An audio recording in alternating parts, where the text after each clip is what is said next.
Good morning to all of you. आज हम discuss करने वाले हैं ट्रांसपोर्टेशन इन प्लांट के बारे में। सही है। What is the transportation of plant? ये ट्रांसपोर्टेशन ऑफ प्लांट क्या होता है? हमको जैसे पता है कि हमारा बॉडी में क्या है, वेन है, आर्टरी है, जो हमारी बॉडी में ट्रांसपोर्ट करने के लिए सहायक होता है।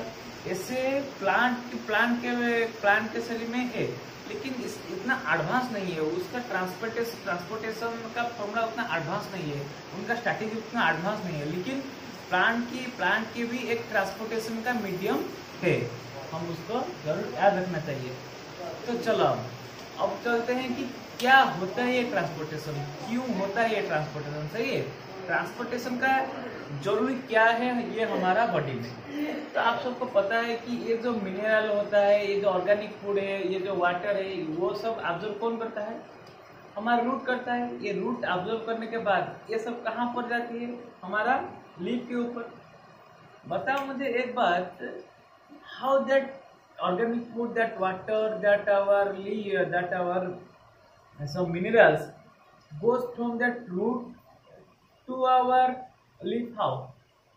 by the that required, ये एक मीडियम को इसके लिए एक मीडियम चाहिए ना, और इसके लिए कोई भी फोर्स चाहिए और कोई भी मैकेनिज्म चाहिए जो इसको यहाँ से यहाँ तक लाना है।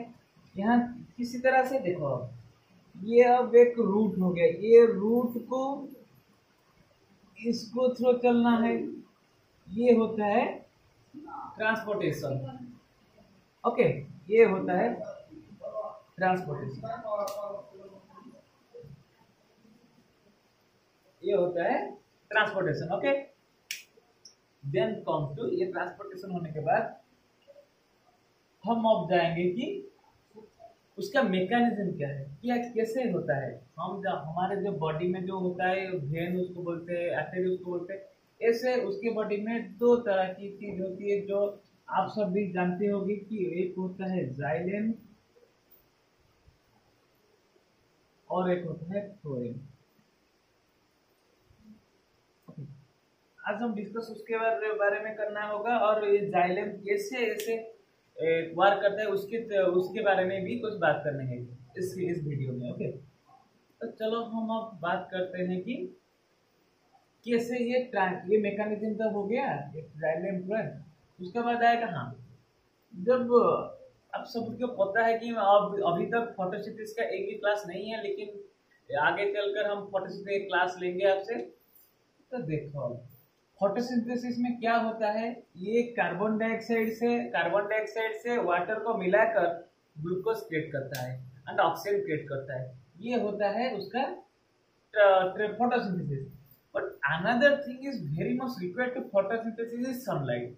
Presence of sunlight creates the process of photosynthesis. That means सभी के area, let this is a tree and that tree is covered by another tree in that way. Let this is another big tree. Then tell me, this part only takes a good amount of sunlight. Okay, this part take the good amount of sunlight, और ये सभी branches उसी के दिशा में जाएगा। हम सभी को पता है ये सब, जिसमें गुड सनलाइट होता है, जिसमें गुड क्या होता है, हम सब कह सकते हैं कि गुड वाटर होता है, उसकी थ्रू से ये हमारा रूट भी जाएगा, उसकी थ्रू से हमारा ब्रांच भी उस डायरेक्शन में जाएगा। तो जाने के बाद भी उसमें कुछ डायरेक्शन कुछ एरिया हो जाएगा जिसमें एक good quality of sunlight is not present here. Till then how they can prepare the food. That means ये क्या ज्यादा खाएगा, ये क्या कम खाएगा, ऐसे कम खाएगा, ऐसे नहीं होता है। जब ये ग्लूकोज प्रिपेयर करता है, ये क्या करता है, ये सभी पार्ट को इक्वली डिस्ट्रीब्यूट करता है। यहाँ से यहाँ तक मान लो, यहाँ से यहाँ तक, किसी भी पार्ट से ये इक्वली डिस्ट्रीब्यूट करना चाहिए। उसका जितना नीड है ग्लूकोज का, उसका भी उतना ही नीड है ग्लूकोज का। इसीलिए ये क्या करता है, ये इक्वली डिस्ट्रीब्यूट करता है। सही है। इक्वली डिस्ट्रीब्यूट नहीं करेगा तो उसको भगा देंगे, ऐसे बात नहीं है। लेकिन ये है फंडा ऑफ आवर फोटोसिंथेसिस। ओके, चलो फोटोसिंथेसिस के बाद में बात करने के बाद अब आते हैं जाइलेम। ये जाइलेम का फंक्शन क्या होता है बताओ मुझे। हमारे दो तरीके का ट्रांसपोर्टेशन, जेन्युइनली दो तरीके से ट्रांसपोर्टेशन होता है हमारा जो एक ट्री में। क्या होता है ये सब देखो। फर्स्ट हम जाइलेम की बात करेंगे, उसके बाद थोड़ी देर जाएंगे। हम सबको पता है कि if it is a tree, यदि ये वृक्ष है तो ये होता है उनका रूट, ये होता है मेन रूट, ये होता है सब रूट। उसका पहला फंडा क्या है बताओ। ये रूट का फंडा क्या है, रूट क्यों है? क्योंकि उसका काम है to take the mineral water, organic food, mineral water by absorbing this, and it will lead to the leaf different part of that our tree. Okay, so this is done by a process is known, if that medium or a duct is known as the xylem. Okay, ये किसके मदद से होता है? ये xylem के मदद से होता है।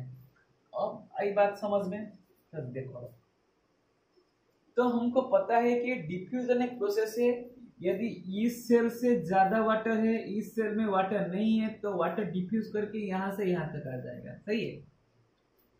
यदि मान लो यह सेल में वाटर है, यह सेल में वाटर नहीं है, तो diffusion is actually not possible.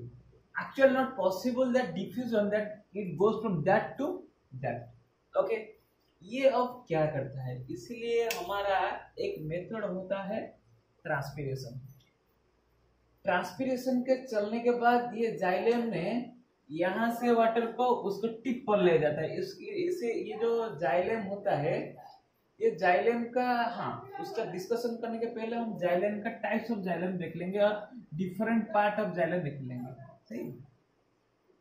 तो देखो, ये जाइलेम का जो चार पार्ट है वो होता है पास vessel xylem,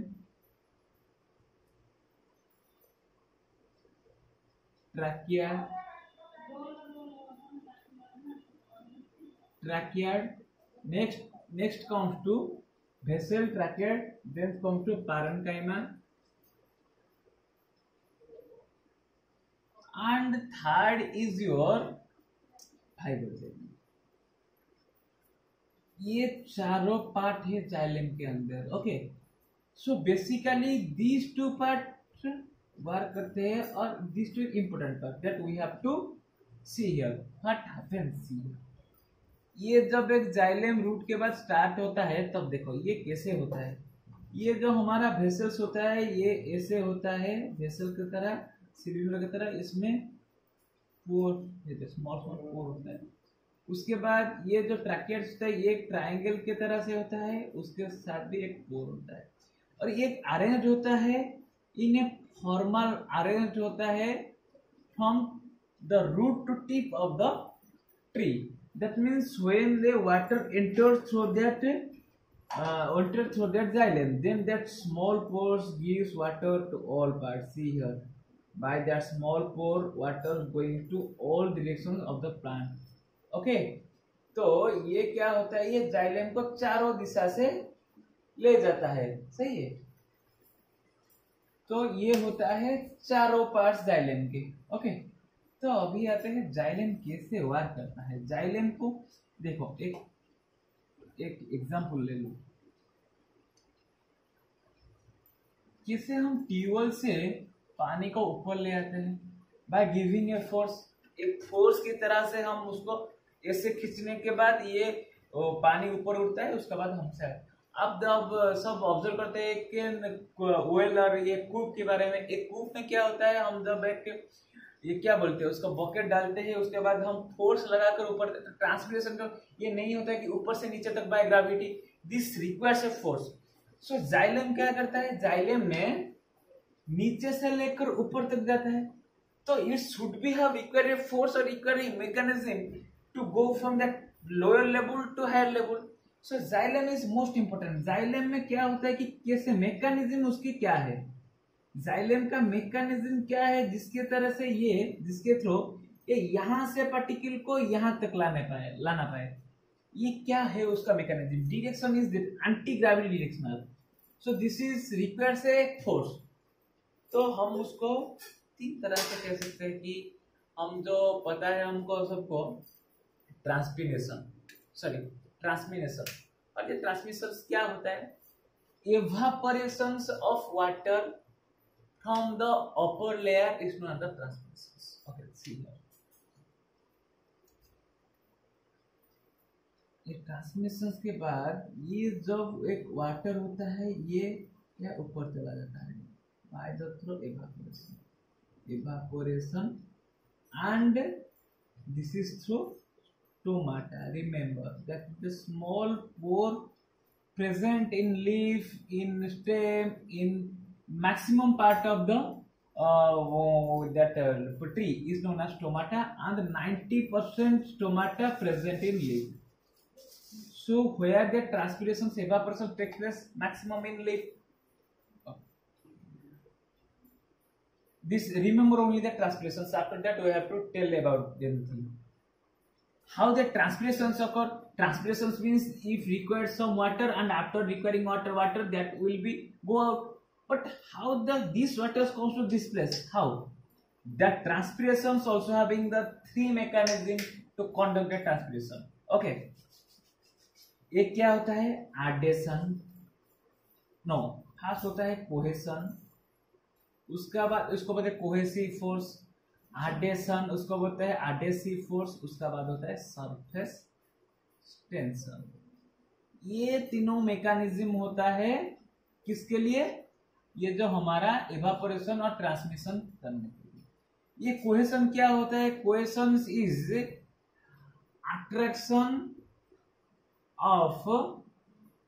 attraction between same particle. ये जब दोनों पार्टिकल के बीचों बीच और दोनों पार्टिकल के बीच में अट्रैक्शन होता है, उसको हम बोलते हैं कोहेशन। एडेशन क्या होता है, दो डिफरेंट पार्टिकल के बिटवीन अट्रैक्शन होता है, तो है attraction between two different element. Okay, then surface tension क्या होता है, the force which is created by surface is known as the surface tension. इसको हम कहते हैं कि सरफेस टेंशन। ये कैसे एक्ट करता है हमारे जाइलम को ऊपर चलो देखते हैं। देखो ये लेके ये हो गया जाइलम का वेसल और tracheids. Okay, first cohesion force is applied when water goes from roots, then water is conduct like this, but for the cohesion force this is comes to middle and look like this one. They are attract at each other and forms a line in that line. Okay, this is for the cohesion force. But again that cohesion force takes another type of force, and through the adhesion force it attaches with the surface of xylem or side wall of xylem. After that picture you can see this amount of water is going to the height of this one by that pull, and after that surface tension, what is done by surface tension? When that water evaporates, then that water is fulfilled by that water, and that water by that water, finally that water comes to that one. Okay, so ये तीनों mechanism काम करता है transmission होने के लिए, सही है। तो ये होता है, एक होता है कोहेशन, एक होता है एडेशन, एक होता है सरफेस टेंशन। कोहेशन क्या होता है, the attraction between water particle, इस तरह सा पिक्चर हो जाता है। तब एडेशन क्या होता है, जब ये सरफेस के थ्रू अटैच हो जाता है, तब एक बड़ा सा लाइन टिप से बिलो से लेकर टिप तक हो जाता है। उसका बाद हो जाता है सरफेस टेंशन। सरफेस टेंशन क्या होता है, जब सरफेस से वाटर एवापोरेट हो जाएगा तो सरफेस एक प्रेशर देगा उस निचले वाले हिस्से से उसका जो वाटर पार्टिकल वो फिर से चला जाएगा ऊपर से। ये होता है सरफेस टेंशन। ओके, ये टोटली मैकेनिज्म किसके लिए है, ये होता है हमारा ट्रांसपिरेशन के लिए। ओके,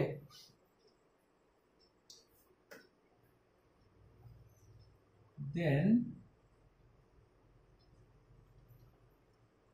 हम और एक कह सकते हैं कि वो होता है असेंट ऑफ सैप। ये किसके लिए जिम्मेदार है? ये जाइलम के लिए। ये जो बात बता रहे हैं कि ट्रांसपिरेशन और ट्रांसपिरेशन के पार्ट ये सभी जाइलम के जिम्मेदार है। अभी हम बात करेंगे हमारा जो होता है क्या होता है ये next ascent of sap. ascent of sap is also a that ascent of sap is also a हम कह सकते हैं कि क्या होता है weapon to the flow of water and mineral from the root to tip. Okay, what is that ascent of sap? Ascent of sap means this is your leaf and this takes the evaporation. After evaporating this creates a surface tension to that particle. After creating the surface tension, again that part to that one, that part to that one, that part to that one. That means after evaporating, this water goes to this place, this water goes to this place, this water goes to this place, finally this water goes to this place. Now we come to root conditions, and this is the concentrations of water in soil. This is the concentrations of water in soil. Okay. This is the concentration of water. That means this is a high concentration of water. Or you can say this is a dilute solution comparing to this one. This is low concentration of water. High concentration is low concentration. How this low concentration acquired? Because when that evaporate to atmosphere, then that also evaporate to that part, that also that. So finally from root the water goes to the tip. Then root contain now 40% of water, whereas the outer that atmosphere और उसका surrounding क्या करता है 80% of water contain करता है. तो that water to equal to go to the state of equilibrium, the water goes to that area to that area. That's why now water comes to the root. After coming to root, again that water goes from that to that place. And ये जो water को xylem के through जो water ऊपर जाता है, ये सभी के सभी यूज नहीं होता है, उसका एक छोटा सा हिस्सा यूज होता है और सभी एवापोरेट होता है। आपको पता है कि कैसे एवापोरेट होता है कि आप जब सुबह से एक लीफ देखोगे तो इसमें क्या होता है, ऐसे ये एक लीफ होता है, ये लीफ में क्या होता है, ऐसे ऐसे ऐसे ऐसे पानी का बूंद दिखाई देगा। ये होता है एवापोरेशन। एवापोरेशन के थ्रू ये पानी एवापोरेशन सॉरी ट्रांसमिशन के थ्रू ये पानी ऊपर आता है। तो जब एवापोरेशन नहीं होता है उस टाइम सनलाइट नहीं है तो एवापोरेशन नहीं होता है, इसीलिए वो एक सरफेस के ऊपर जमा होता है। सही है, इसको बोलते हैं हम असेंट ऑफ सैप। और इसको हम ऑल्सो एक अनदर नाम से जाना जाता है ट्रांसपीरेशन। ओके, उसका बाद आता है हम एक जनरल थ्योरी जिसको हम बोलते हैं cohesive attraction. Cohesive attraction, I don't know how this is true और false, but according to some, if you take a capillary tube, you know it is the capillary tube. Capillary tube means simple tube which is made from rubber or any rubber. If this is a capillary tube and you put it on the water, let this is the water, okay, you will see that this is also open end, this is also open end. After that capillary tube, you will see that if the tube gone to the water, this deviate the equivalent rule, or this deviate that yes, equivalent rule. What it deviate? That means general thought of was that water also fulfilled by that capillary tube, and that tube is fulfilled by this much. No, this is slightly increasing from the level of water by the capillary pressure, which is known as the Cauchy transpiration. Okay, or Cauchy spool. Then see here, ये किससे अब इतना तक हो गया। यदि हम और एक कैपिलर ट्यूब को ले जाएंगे तो ये अब यहाँ है, तो क्यों यहाँ पर इतना है, यहाँ पर इतना है, क्यों है, ये क्यों है बताओ। इसके लिए कोई भी मैकेनिज्म एक तो जरूर होगा कि यहाँ पर इतना तक पानी इंक्रीज हुआ, यहाँ पर इतना पानी इंक्रीज हुआ है। क्यों? उनका डायमीटर जितना छोटा होगा, ये पानी का लेवल का इंक्रीजिंग उतना ज्यादा करेगा। सही है। तो हमारा एक जो हम क्या कहते हैं कि उसका हमारे ऑब्जर्वेशन के पता चला कि जब एक 0.1 मीटर का 0.1 मीटर का सेंटीमीटर का डायमीटर का 0.1 सेंटीमीटर डायमीटर का एक जाइलम ले तो उसके लिए ज्यादा से ज्यादा 2 से 4 मीटर तक पानी ऊपर जा सकता है। तो ये एक तो फंडामेंटल नहीं है, लेकिन जो कोकोनट ट्री, जो हम कह सकते हैं कि क्या पाम ट्री, ये उतना बड़ा बड़ा ट्री है, उसका लिए तो 10 मीटर लगभग उनका हाइट है। कैसे उसको रीच कर सकता है ये कौशिक ट्रांसलेशन के थ्रू? तो ये नहीं हो पाएगा। तो हम जब ये बात करते हैं कि तो ये तीनों फॉर्मेट ये इक्वली, ये जो ट्रांसपिरेशन, ये जो असेंट ऑफ सैफ एंड ये जो होता है कौशिक अट्रैक्शन, ये तीनों क्या करता है? रिस्पॉन्सिबल है to force to take the water from the ground to the tip of the tree. तो ये जो हम सबको पता है कि जब हम एक बकेट से कुएं से पानी निकालते तो हम सभी को क्या होता है? एक दर्द महसूस होता है, एक फोर्स देना पड़ता है। ये फोर्स एक तीनों के थ्रू होता है। सही है। ये होता है ascent of shaft. This is done by the xylem. Okay. Next comes to our phloem. This is phloem is quite easy according to our xylem explanation. Okay. See here how that phloem is easy.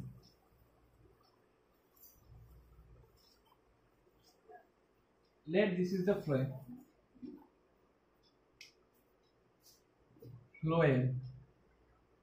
Phloem क्या है? देखो, जब हो गया glucose बन गया, mineral गया, organic food गया, वाटर गया लीफ के पास, और लीफ ने सनलाइट को ट्रैप करने के बाद खाना भी बना लिया। तो अब क्या करना है? ये खाना सभी के पास जाना चाहिए, ये रूट को भी जीना चाहिए, रूट जीने के लिए उसको खाना चाहिए। ये खाना कौन देता है? ये देता है फ्लोएम। फ्लोएम क्या करता है? ये सभी दिशा के लिए खाना, सभी पार्ट के लिए ये खाना देती है। तो ये क्या से? ये लीफ से लेकर every part of the plant. तो अभी हम देखते हैं कि क्या होता है, एक general discussion about xylem and phloem.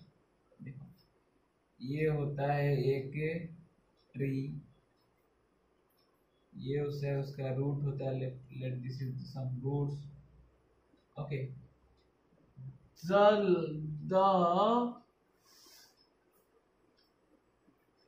the transportation vehicle or transportation duct from root to leaf is always in upper manner, ये क्या होता है? ये सब ये एवरी टाइम में ये ऊपर की तरफ से जाता है। ये होता है हमारा xylem. After formation of fruit by the help of sunlight, that leaves gives the fruit to in that direction, also in that direction. So ये होता है किसका काम? ये होता है फ्लोएम का काम। समझ में आया? ये होता है हमारा transportation of a plant. Okay, ऐसे ये ट्रांसपोर्ट करता है। तो चलो हम अब आज बात कर लिए इसके बारे में। तो हमारा एक बॉटनी का एक मेन टॉपिक आएगा फोटोसिंथेसिस, और फोटोसिंथेसिस में एक ह्यूज चैप्टर है। हम उसको चाहते हैं कि एक ब्रीफली डिस्क्राइब करें। इसके लिए लगभग 1 से 2 क्लास लगेंगे। देखते हैं क्या होता है। एक क्लास से खत्म करने के ट्राई करता हूँ। तो चलो, हाँ वेट, आप सभी को पता है कि ये एक चैनल नया है, हम उसको कितना भी क्या करते हैं, मॉडिफाई करना है। As I am the YouTuber, I have to take some experience from that YouTube.